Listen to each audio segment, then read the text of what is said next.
Welcome in. You didn't find this by accident. This is the Whisper Lounge, a soft space for the conversations we weren't supposed to have.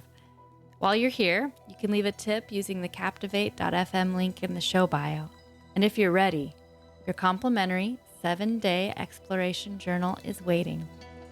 Just head to whisperlounge.club/join to claim it and be one of the first to step inside to explore. You know that moment when something's sitting heavy in your chest and you know you need to say it, but you also know the moment those words leave your mouth, everything might change. Yeah, that's where we're starting today. Last episode, we talked about sex as play, and then we talked about sex as possession. When we talked about play, we talked about how important it is, how vital it is to our development, our identities, our well-being as human beings. But then we asked the question, if it's so important, why don't we experience it that way? Why are the stakes so high? And part of it, maybe the hardest part, isn't just the experience. It's the conversation. So that's what today's about. How do we even begin to talk about our desires, our curiosity, our fears? How do we bring it up without feeling like we're threatening the relationship or causing our partner or partners to feel like we're threatening the relationship? So let's start there. One of the reasons it's so hard is because sex in most traditional relationships gets tangled up with possession, which we talked about in the previous episode. It gets tangled up with possession, with exclusivity, with this unspoken idea that once you're with someone, they're your one outlet, your one mirror, your one place to turn. So when we say, I'm curious about this, or I'd like to explore that, it doesn't just sound like a request. It sounds like a threat or something that they have to agree to, maybe an ultimatum even. And if we're not careful and we don't bring it up, that silence turns into resentment, or it turns into shame, or it turns into avoidance, and eventually that part of us, the curious part, the creative part, the alive part, just goes dormant. Here's what I've realized. The conversation itself is not always the hard part. What makes it hard is everything we think that conversation means. We think it means we're dissatisfied, or that we're about to ask for something that might hurt the other person. We think it could change the relationship, or worse, end it. And sometimes we're right. Because for most of us, sex isn't just about sex. It's about being wanted, about being enough, about not being rejected. So before we even say a word, the fear shows up. What if they don't understand? What if they judge me? What if they think I'm too much? So let's pause for a moment and talk about the psychology here. Gently. Desire is a very vulnerable emotion. When you express a desire, you're showing a part of yourself that wants, that longs, that hopes. Those are tender parts, especially if you've ever been shamed for what you want. Many of us were taught that sex is supposed to look a certain way: private, monogamous, male-driven, performative. So when our authentic desires don't match that script, whether it's a kink, curiosity, or just a different rhythm, we feel wrong for having them. But you're not wrong. You're human. And humans are wired for exploration. Sexuality is not a fixed trait. It's a landscape we evolve in. We just live in a culture that doesn't give us permission to evolve sexually, especially within committed relationships. Which brings me to the next point. In a lot of traditional relationships, sex becomes tied to possession. It's the thing we give to and get from one person. That's why sexual betrayal feels like the ultimate betrayal. It's not just about the act, It's about exclusivity. But if we put all our sexual development in the hands of one person, what happens when our desires start to grow or shift or get curious? An example of this for me is I was a virgin on my wedding night. I grew up in abstinence culture, and sex was not allowed before marriage. I did experiment with what they call technical virgin type activities before marriage. So like oral sex, touching, but really only with one or two partners. And even then, it was under the auspices of shame. It was something we had to hide, something that we felt guilty for. And so when I entered a marital relationship and was a virgin on my wedding night, my sexual development really, truly was basically in the hands of one person. So this is where couples either talk or stop evolving. And if you've ever been the one who wanted to start that conversation, you know how loaded it feels, which is why it helps to reframe what the first conversation is really about.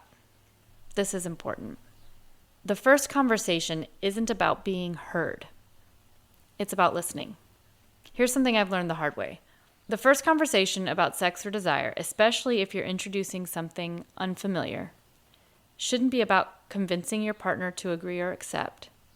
And it shouldn't be about them hearing you out. It should be about giving them space to process.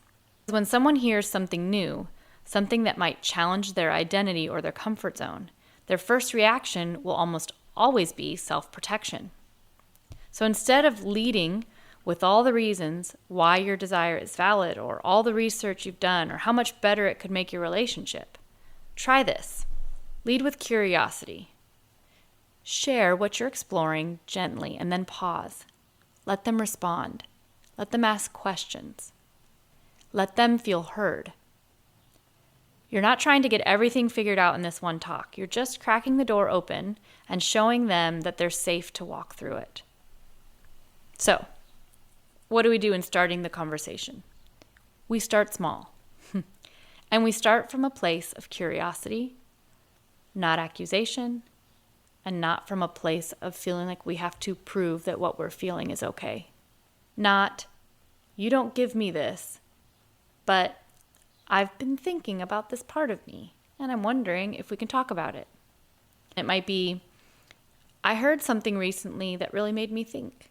Or, have you ever wondered what it would be like to try something new? Or even, this might be awkward, but I want to share something. I'm not asking for anything yet. I just want to talk about it. That kind of openness gives the other person a way in. It doesn't demand, it invites. But let's be real, sometimes even that doesn't go well. Sometimes people get scared or defensive or they shut down. And if you're not prepared for that, it can feel like a door slamming shut. That's why communication isn't just about saying what's true for you. It's about creating the conditions for both of you to feel safe enough to stay in the conversation. I've created a free bonus resource on how to listen well in these conversations, how to actually hear your partner without rushing to fix, react, or shut down. And we'll talk about where to get that if you're interested. The next thing would be setting the stage for the second conversation. Here's the real magic. When your partner feels heard, really heard, they are more likely to hear you. I would even venture to say it's almost a guarantee that they will hear you. So plant the seed in the first conversation. Then wait. Be available. Let them sit with it. And then later, maybe days, maybe weeks, check back in. That second conversation is often where the real growth happens, when the defenses are down and when curiosity can rise up. And if your relationship has a foundation of trust, that second conversation might, just might, be the start of something incredible. We don't get to have every sexual experience we've ever imagined, or at least that's not what I'm proclaiming here in this podcast. But we do need to feel safe enough to name them. Because sometimes just being able to say the thing out loud without being punished or rejected for it is enough to change everything. That's how intimacy works.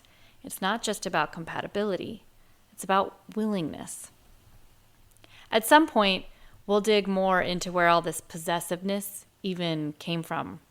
Why sex became the marker of betrayal and why monogamy became the measuring stick for love. We'll talk a little bit more about jealousy and fear and what a different kind of sexual culture might look like. But for now, maybe think about the conversation you haven't had yet. The one that's sitting in your chest. The one that's asking to be heard. You don't have to rush it. You don't have to fix it. You just have to be willing to start. So here's your prompt for this week, your homework. What's one thing about your sexuality you haven't voiced? Not because it's wrong, but because it felt too risky to say it out loud. You can jot it down, whisper it in your car, write it in a journal, but say it somewhere. Start with yourself. What we've talked about today, this isn't easy. It takes time, it takes tenderness. But if you're here, listening, it means you're ready to be brave. As I said before, if you want more tools to help start these conversations or support in how to receive conversations like this, how to listen with openness instead of fear, I've created a separate resource that walks through listening techniques and safety strategies for vulnerable talks. In the meantime, here's your invitation. Don't rush. Don't push.